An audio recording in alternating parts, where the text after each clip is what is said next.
speaker left to speak today.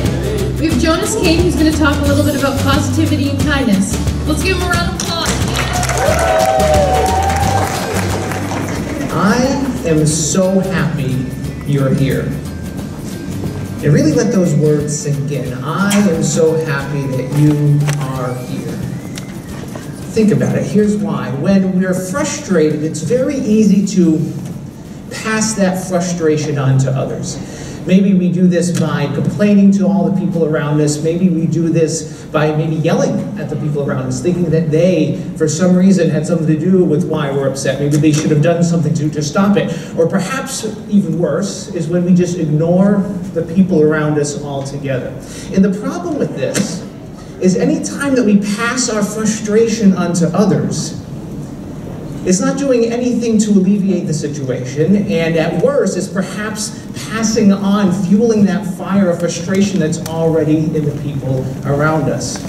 I heard a story recently about a woman who was really frustrated. There she is. That's what she looks like in this story.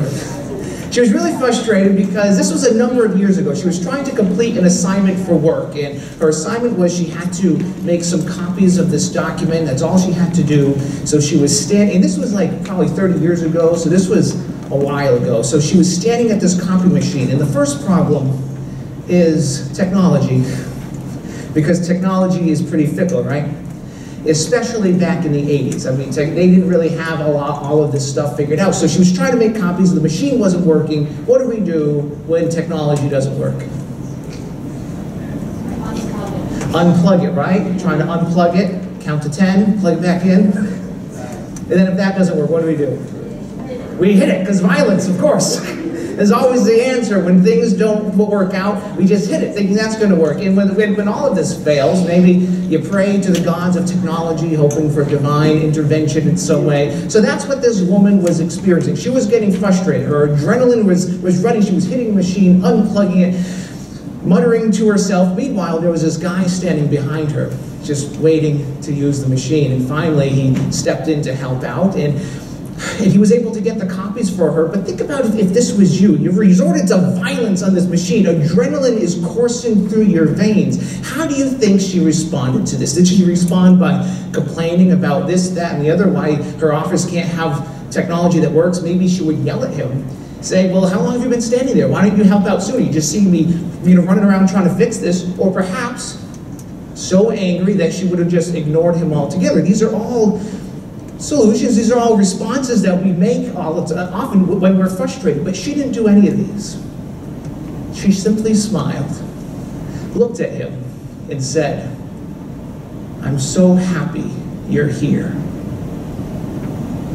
These are kind words. These are simple words. Words that cost nothing to give, but when received, they have the power to encourage and build others up. Because everyone who comes into your life is walking in with their own story, a story that we truly know nothing about. So the question becomes, are we encouraging and building others up? Or are we fueling their already frustrated fires? I was talking to a friend of mine recently. He's an older gentleman. He's in his 70s or 80s or so. And he told me how he had just started to look back on his life. And he made a list of the 5 most influential people in his life. These are the people who really helped him to become who he is today, helped him to achieve all the things that he achieved, helped him to become who he is. And on this list, there was a friend who really inspired him. There was a teacher who believed in him. There was an uncle who helped give him an amazing opportunity. There was a boss who encouraged him to advance in his career, because instead of, any time that he wanted to just plateau and settle for good enough, his boss encouraged him to go for that promotion. And there was even someone on this list, to round out this top 5 list. There was a woman, a complete stranger, who he had never met until the day that she saved his life, even though she didn't realize that's what she was doing. So I asked my friend, I said, I've known you for how long? You've never told me this story? How did this person save your life? And he told me this story. He said that it was a number of years ago, it was about 30 years ago or so. He was going through a rather difficult time. And that's what he looks like in this story. It's not really him. But he told me that he was going through a difficult time. Life hadn't worked out the way that he had hoped.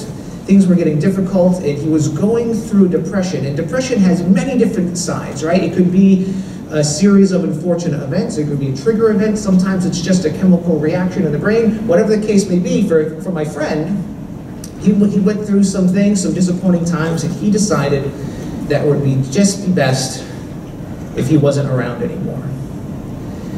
And he was out, when he decided that he was going to kill himself, he was on a business trip, and he decided that day, and he made his plan. He said instead of going home, his plan was to not go home and to commit suicide.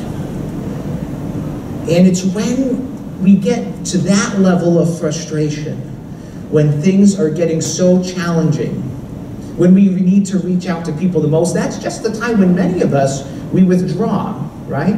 Whether it's maybe we think we're going to be a burden on the people we love, maybe we think they're not going to understand, or maybe we think we're alone, whatever the case may be, that's when many of us withdraw, when we're at that level of frustration.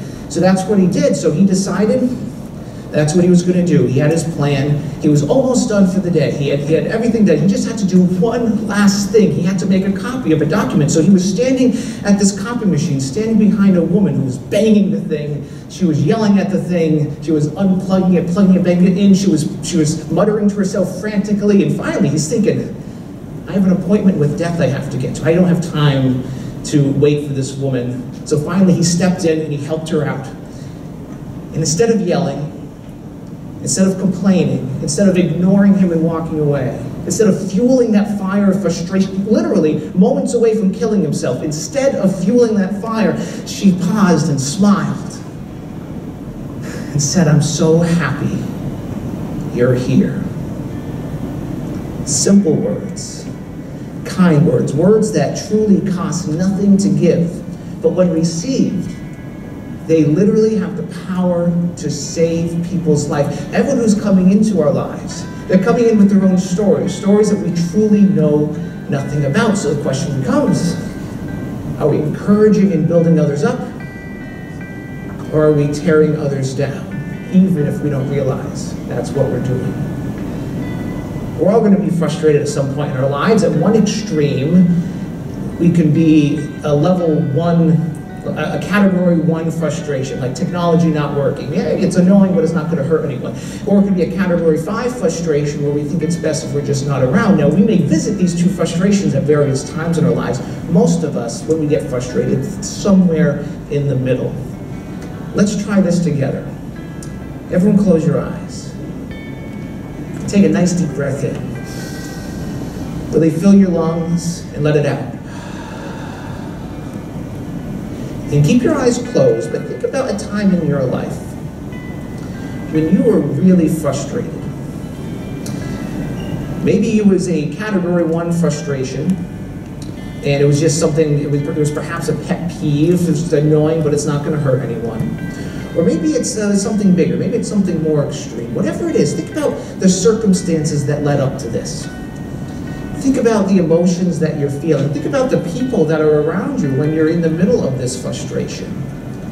Think about the words that they use or the actions that they took. Or maybe there isn't anyone around you.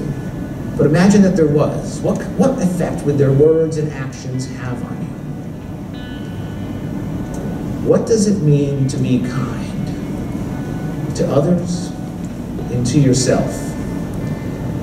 And we'll take another big deep breath in. Fill your lungs. Let it out. And now open your eyes. What does it mean to be kind to yourself and to others? You should all have a piece of paper that looks like this. We're going to take a couple moments now. You're going to write down your thoughts. On one side it says, peace takes practice, the magic of kindness. Let's take 2 minutes. You're going to write down your own thoughts to this. What does it mean to be kind to yourself and to others? In a moment we'll share our answers, but just commit your own thoughts, starting now.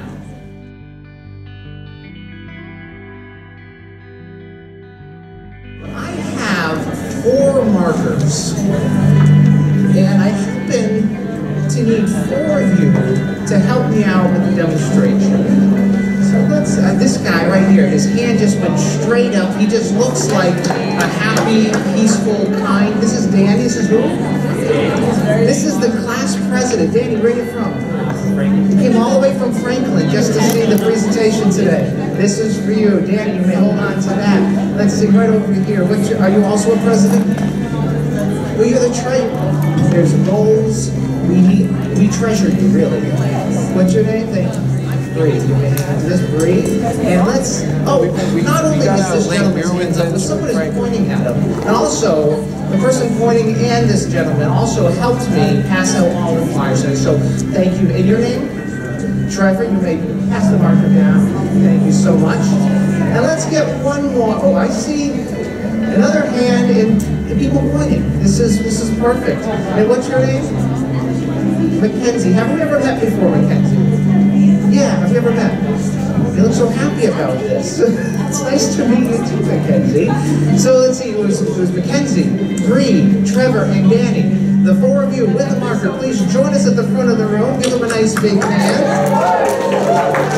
And come right this way. Line up right here. Oh, is it really your sister? So Mackenzie, nice to meet your sister. Alright, so we have Mackenzie. Everyone say hi, Mackenzie. Hi, Mackenzie. Mackenzie, this is for you. Thank you. Oh, you're welcome. You're also nice here. And Danny, this is also, we have one for you as well. You're very welcome. And Bree, oh, do you know Danny? And this is for you, Bree. You're very welcome. And Trevor, you're very welcome. So, these 4 willing volunteers are going to help us with a little demonstration. And to do this in just a few words, as few words as you can, on the piece of paper, you're going to write down what your pet peeve is, but don't write anything just yet. It might be something as simple as maybe you really hate the sound of a loud heater. You know, maybe that's your pet peeve. Maybe it's when you're walking down the hall and the person in front of you is just walking so slow. Isn't that annoying? It's, you know, not going to hurt anyone, but it's annoying. Or maybe it's when your friend replies to your text with nothing but a thumbs up. Maybe that's your pet peeve. Think about what your pet peeve is before you're going to write it down in just a few words on your heart, but don't let each other see. In as few words as you can. So like, oh, big so everyone can see. Yeah. All right, so I'm going to turn around so I can't see. They're not going to let each other see what it is, but in just a moment, I'm going to attempt to figure out whose pet peeve goes with which person. Now, this is easier perhaps for many of you, because many of you know each other, but I've only just met them. I've only just met you, so this is going to be harder for me. But there's 2 ways that we can do this. The first way is we can do it the easy way. That's by just asking them, what's your pet peeve? That's the easy way, not the interesting way, though. The interesting way is to look in their eyes. Because the eyes, as it said, they're the windows to the soul. So once they have their pet peeves down, have you finished writing? You're still right. Take your time. I'm paid by the hour. So once they do have their pet peeves written down, they're going to collect all the pet peeves, they're going to mix them up so even they won't know which one belongs to which person. Now, you don't see what they wrote down, they don't know what each other wrote down. But my job is to try and match the, so who has all the pet peeves? Is that Trevor? Oh, they don't have them yet. Take it, really, you know, take your time. I'm going to talk amongst ourselves over here. Oh, by the way, I should mention, the way we're going to figure this out, looking into the eyes, but it's all about the questions that we ask. It's all about communication, right? So, very intentional questions. I'm going to take each of the pet peeves one at a time. I'm going to show them the pet peeves one at a time. I'm going to ask them the same question 4 times. They're going to give me the same answer 4 times. The question will be, is this your pet peeve? But their answer will always be the same. It will be, oh, that is so me. So they're going to lie to me 3 times. I have to figure out, and you have to figure out when they're lying and when they're telling the truth. Have you finished writing? All right, so pass all the pet peeves down to Trevor. Is that Trevor down there? And pass all the markers down to Mackenzie. Is that Mackenzie? All right, Trevor, mix up all the pet peeves. Mackenzie, mix up all the markers. Just because. Mackenzie, are the markers mixed? Oh, yes. Thank you. Well, you know you're okay. I don't know about the marker. Thank you very much, Mackenzie. And you're so fun. Thank you. You're welcome. Trevor, are the pet peeves mixed? All right, here's what's going to happen. I'm going to turn to you one at a time. I'm going to take one pet peeve at a time. So hand me any one of them. It could be yours, it could be someone else's. Okay, this is a good one. This can be very, especially in a closed space. Loud breathing and eating/chewing. This is very annoying, right? So my job is to figure out, and your job, we're going to figure out who this belongs to. We're going to start down over here. Mackenzie, remember your line. Your line is, oh, that is so me. Is this yours? Oh, that is so me. Can we get this mic? Is this mic on? It's here. That is so me. Very dramatic. Is this yours? That is so me. As he shakes his head, no.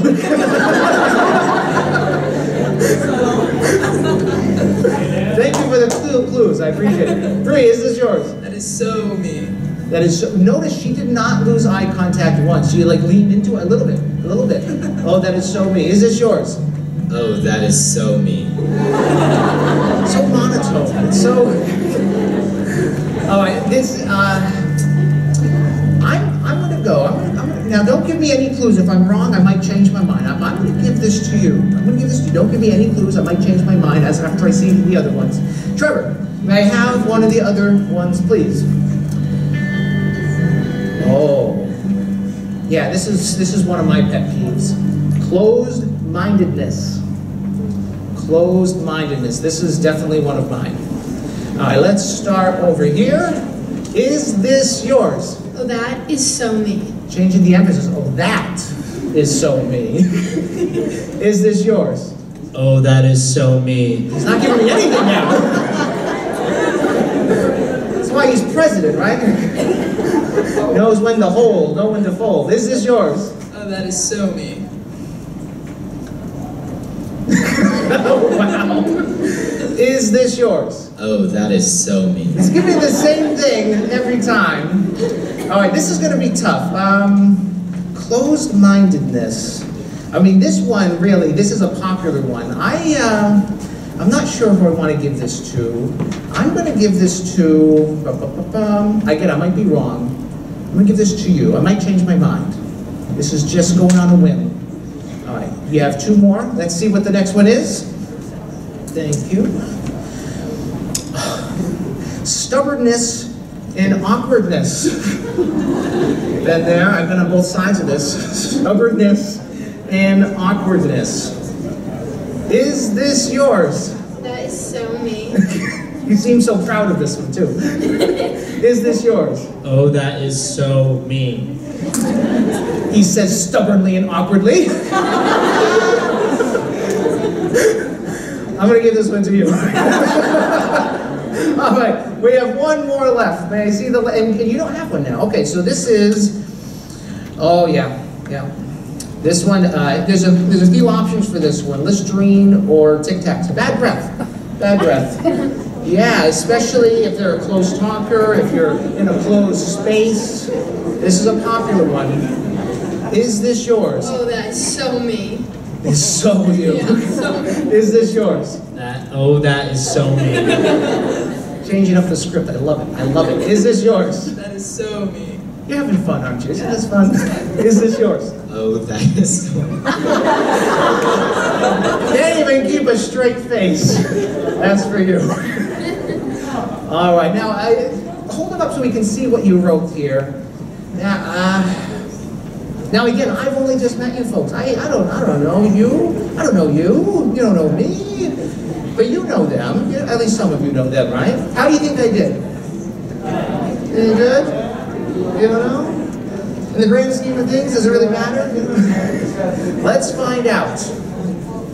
So we have this little table here. You can barely see it. It's clear.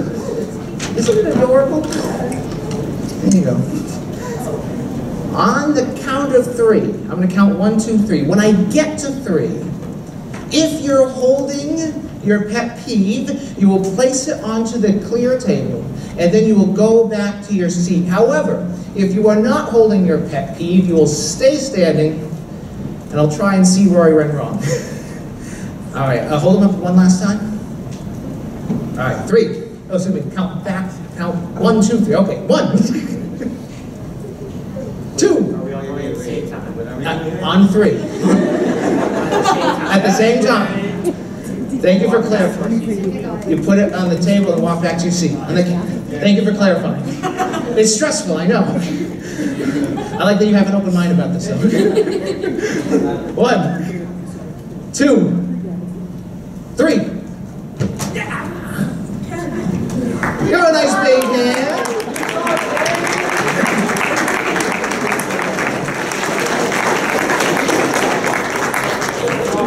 All right, so we know the importance of being kind, but it's difficult when people have bad breath and when they're, when they're closed-minded, or, there's all these different things that are preventing us from being kind, even though we know the value of it. We know how important it is to be kind to one another. So the question becomes, how do we implement kindness in our everyday lives? We already thought about what does it mean to be kind? What does it mean to be kind to ourselves and to others? We already know what it means, but how do we practice this? Peace takes practice, kindness takes practice. How do we do this? I'd like you to think about that as we see this little checklist, the 4-way test. Have you ever heard of this? The 4-way test. This is almost 100 years old, and it was invented. It's a list of 4 questions that if you reflect on these 3 questions, it has the power to let you know what's right in any given situation. Now that doesn't mean you're going to act on what's right, but at least you'll be empowered to know what is right. So the first one on the 4-way test, is it the truth? Well, yes, maybe they do have bad breath. Maybe they are a slow walker in the hallway. That passes the first test. Number 2, is it fair to all concerned? So if we think about, maybe we want to talk to them about their bad breath, or maybe we want to talk to them about their closed-mindedness. Is it fair to them to talk about this? Well, maybe it is, but maybe there's more than one way to bring the subject up. Number 3, will it build goodwill and better friendships? This is an important one because yelling and violence and complaining will probably not build a lot of goodwill. Probably won't build a lot of friendships. You might make some enemies, or maybe some frenemies, right? So that's number 3. The next one, last one is, I think I'm a little too far away from the clicker. Here we go. Will it be beneficial to all concerned? Will it be beneficial to all concerned? So reflecting on these 3 questions will help us to figure out what is right in any given situation. Now again, it might not mean that we're going to act on it, but when we're empowered by this, in reflecting on these 3 questions, that will help us have a better chance of choosing kindness. But I'm interested to know what your ideas are. Maybe it incorporates this, maybe you have your own ideas, maybe you think you should throw these questions out and you have your own questions. Everyone turn to the person next to you. Now here's the problem. If you turn to someone but they turn to someone else, just turn to the other person. But now if they turn to someone else too, just join their group. In groups of 2 or 3, you're going to reflect on how do we bring kindness into our everyday lives. So we're filling in the rest of this sheet on this first side that you've been working on. Let's take a few moments to do this now.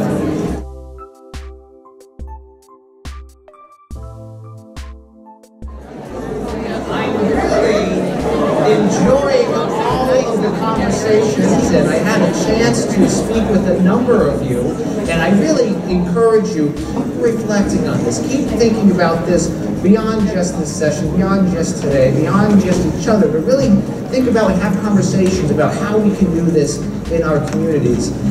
Now, I heard from a number of you, and I would like to hear some of your key insights to this. So I have a microphone, I have legs, I can run to you. Who has a key practice for being, oh, I see a couple hands going up right over here, right in the back. What's your name, sir? Nathan. Nathan, where are you from? I'm from Franklin. Also from Franklin. All right, Nathan, what is your key insight? You can hold the microphone. What is your key insight? Oh, can we turn that microphone on? Harrison, are they up there? Oh, perfect, thank you. All right, say it again. All right, to be open-minded and respect people for who they are. That's a big one. Open-minded, yeah, we can all watch that. And how do we be open-minded, or how do we do that? Just be a genuine person. Think about people, put yourself in their shoes and learn who they are.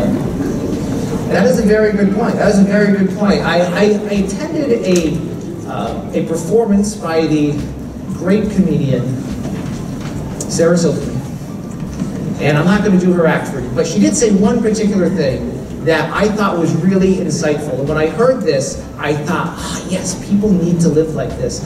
I forget the whole context, but I remember the spirit of what she said. She said she was talking to some person radicalized on one side, left or right. I forget which side that they were radicalized on. But Sarah Silverman, in a normal situation, when someone is radicalized on either side of any of these ideologies, it's easy to get offended, right? It's very easy to think, oh, why should you be so angry and frustrated about, but she had a very key insight. She said, well, of course they're acting this way. Of course they're saying these things. If I grew up in their household, if I grew up in their town, if I grew up in that family, I would say the same things, and I would feel the same things. Putting yourself in their shoes, being open-minded, realizing no one really thinks that they're bad, right? We're all doing the best that we can. Now, of course, there's outliers. I think some people actually want to be bad, but for the average person, I think you're absolutely right, Nathan. Let's give Nathan a nice big hand. I saw another hand right over here. That's the hand I saw. And what's your name? Claire. Everyone say hi, Claire. Hi, Claire. What's your key insight? Just to be patient and be able to calm yourself down before you take it out on others, unknowingly what they're going through. Patience. Yeah. One of my favorite tactics is to take a nice big breath, involving filling the lungs and then letting it out. I do that for two reasons. Number one, it gives me time to respond rather than react, right, Claire? But it also does something else. It does something that, according to scientists, whatever they know, they say it activates our parasympathetic nervous system. Have you ever heard of this thing? I have never heard of it. I had to Google it. Because Google knows everything. Apparently, this is responsible for calming you down, which is especially important when we're frustrated. It's important to calm down when perhaps our tensions are high. So one, it helps us be patient, but it also helps us to respond to a stressful situation and a frustrating situation with greater clarity and confidence and courage. Thank you, Claire. What else do we have? Who else has some key insights? Oh, we have another hand right over here. And what's your name? My name is Millie. Everyone say hi, Millie. Hi, Millie. This is Millie, and she's going to share something important with us. So something my dad and I were talking about the other day. We were talking about how we think you should treat people how they want to be treated, not how you want to be treated, because everyone differs and everyone values different things, and also open-mindedness is really important.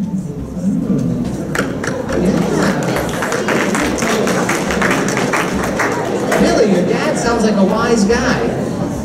That's a very good point, because we always hear, treat others the way you want to be treated. Well, what if you want to be treated poorly? Then, yeah, that's a very good point. Thank you very much, Millie. I heard someone over here say my favorite response.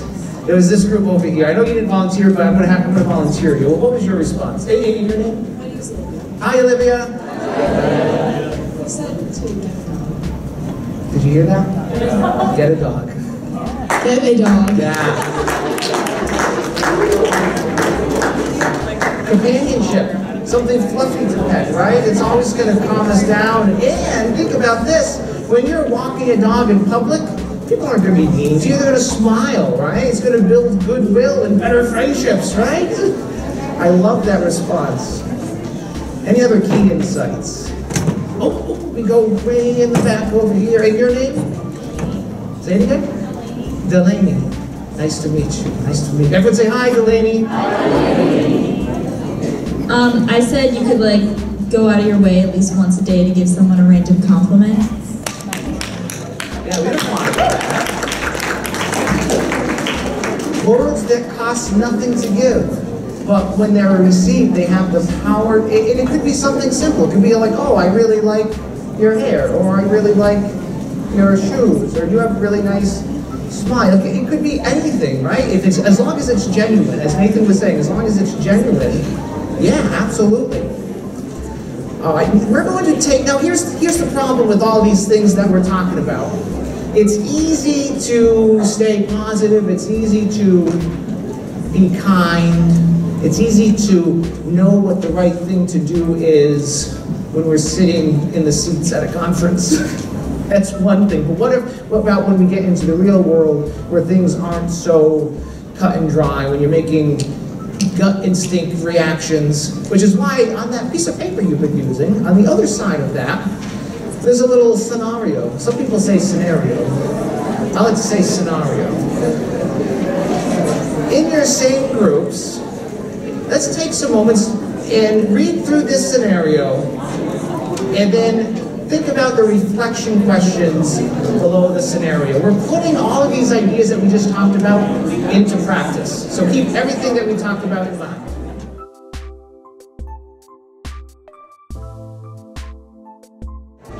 I love all of the discussions going on, all the passion. There's all these different perspectives, and that's what this is all about. It's about communicating. It's about coming up with ideas, because I might have my ideas, you might have your ideas, but it's when we all come together and share these ideas together that we can really grow and have this whole other perspective, so that when we face a situation, kind of like this scenario, it could be in any scenario, we've already thought about it. We already know that we want to respond in ways that are kind. So let's get some key takeaways. Who has something burning that they want to share? Something, maybe a perspective from the scenario that you'd like to share with everyone. Now, don't all raise your hand at once. Here we have her. Yeah, anything at all. Like the teacher part of it, how she came over And like talked to them and then kind of just walked away. That kind of showed that like she didn't actually understand or actually care that much about what was happening, but she was like almost obligated to do something. But then once she got there, she didn't really like care or understand her. Does that make sense? That's a good point, and that's actually something, so I found this scenario on the government's website, and I changed it around a bit, because I wanted to put those little moments in there, like a teacher coming over and trying to do something, but not really doing something, and who knows what's going on in the teacher's life, too. There's lots of different perspectives here. I used to work as a paraprofessional at a high school, and let me tell you, high school students are the worst. They really are. I mean, you all are great. It's all the other ones. But yeah, you see people just being mean and rude and just unkind for no reason at all. And of course, being a teacher, like, okay, what's going on over here?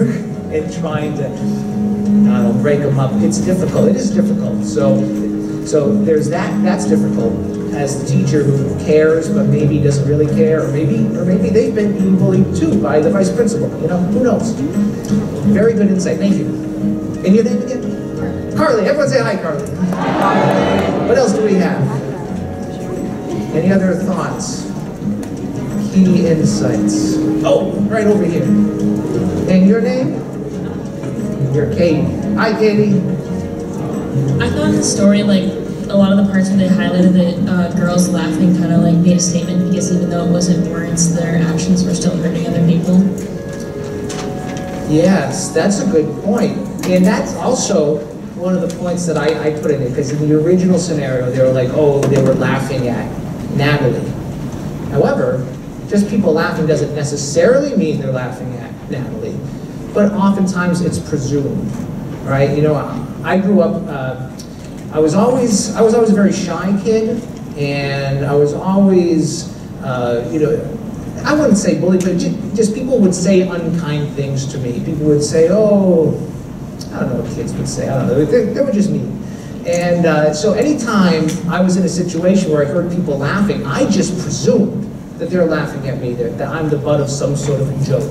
So I just avoided talking to people. I would sit alone. I didn't want to talk to anyone, because in my mind, in my experience, everyone was being mean to me. Now that I got older, I realized, well, sometimes they are, but usually not. The world doesn't revolve around me. Sometimes everyone else is concerned about what I'm thinking about them. Right? So, but that's a good point, is even if it's not words, laughing or maybe not doing something about a situation. If you see something, say something. Right? So there's lots of things to consider there. Are they really the source of the problem, or are they allowing the problem to go on? Thank you very much for sharing. Yeah, you can applause for that. Any other key insights? Yeah. State your names, whoever here. My name's Katie. Hi, Katie. Something that stuck out to me was the repeated actions against Natalie. First, when Maria said that she couldn't eat with them, that could have not really meant anything. Like, Maria could possibly not be someone important to Natalie, and her opinions might not be important, but especially when Tanya and then all the other girls and the teachers kind of like, they kind of validated that what, and that too, what Maria was saying. I think that the repeated actions are what end up like destroying, like breaking down a person and making them lose their self-worth. That is a great point. Thank you, Katie. Thank you. Even applause for that. Yeah, what I thought was interesting there is that you have a good point about the repeated nature of this whole thing. Maria has some sort of this power over everyone else, but it's because they're all consenting to it. They're not stepping up. I mean, Matt tried to step up, but he got scared. The teacher feigned to step up, but it was allowed to continue. So this power over the entire group was just one person having such a negative influence, which is such an amazing point to think about. Negativity, it's kind of like a virus. It can really spread. If you run into one person who is frowning, one person who is just, you know, bringing down the whole group with their negative energy, by being mean to others, we tend to walk away and our smile runs away from our face, our joy, our vitality runs out. But the opposite is also true. If you walk into a room and you're smiling, you smile at someone, they tend to smile, and you just proved that. Thank you. Thank you very much, Katie. Any other key points? Yes? Hi, Claire. They're popular. So the point where like Matt says something, even though like he still becomes quiet and continues to eat his lunch, I feel like Natalie still appreciated that someone at least tried to stand up for her at like some point. Yeah, that's a good point. No one else was standing up for her, but that one person did, even though it didn't work. Sometimes just know that you have someone who's trying to be in your corner can help. That's a very good point. We really do get by with help from our friends. Good point. Thank you, Katie. Well, I do have one more magic trick I'd like to share with you folks. But before I do want to encourage you to keep thinking about these things. Keep these ideas on the front of your mind. There's two things that I would like you to do. One of them is for you, and the other one is for me. The first thing I would like you to do, on the opposite side of this piece of paper with the scenario, there's this sort of implementation plan. What are you going to do differently moving forward? Maybe write down what a key takeaway is. What is your next action step? So we're going to take a moment and you're going to write that down. But the thing that you're going to do for me is you also should all have a postcard that says feedback. And this is for me because this is going to help me to know what's resonating most for all of you. It's letting me know what part is working. It's letting me know what parts I should focus on for other presentations. So your responses on these, I read all of them. I do. I sit for hours just reading through these, thinking, how can I make this better? How can I spread more positivity to others through this meeting? So please take a few moments and do that now.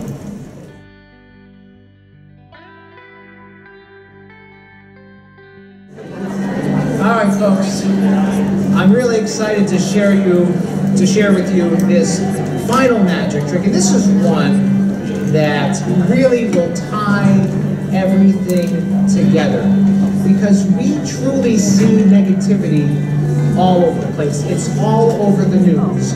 I mean, stories of violence, there's stories of hatred and misunderstandings, there's stories of name-calling and bullying, even amongst supposedly civilized adults, all of these negative circumstances. But when we remember that everyone is coming into our life with their own stories that we truly know nothing about, when we remember this, the questions we can ask ourselves is, are our actions, are our words helping to encourage and build others up?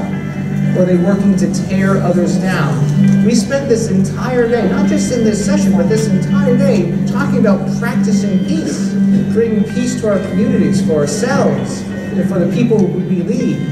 And when we take these ideas and don't just keep them on this piece of paper, but when we implement them in our everyday lives, when we share them with others, with those people that we influence, what happens is we come together to create a more peaceful and more kind world. It has been a joy being with all of you. My name is Jonas Cain. I'm so happy you're here. Thank you guys so much for coming to Peace Days practice. We hope that today you kind of stepped out of your comfort zone a little bit, and hopefully in the future you will step out of that comfort zone to empathize with others or share those kind words that don't cost anything to you.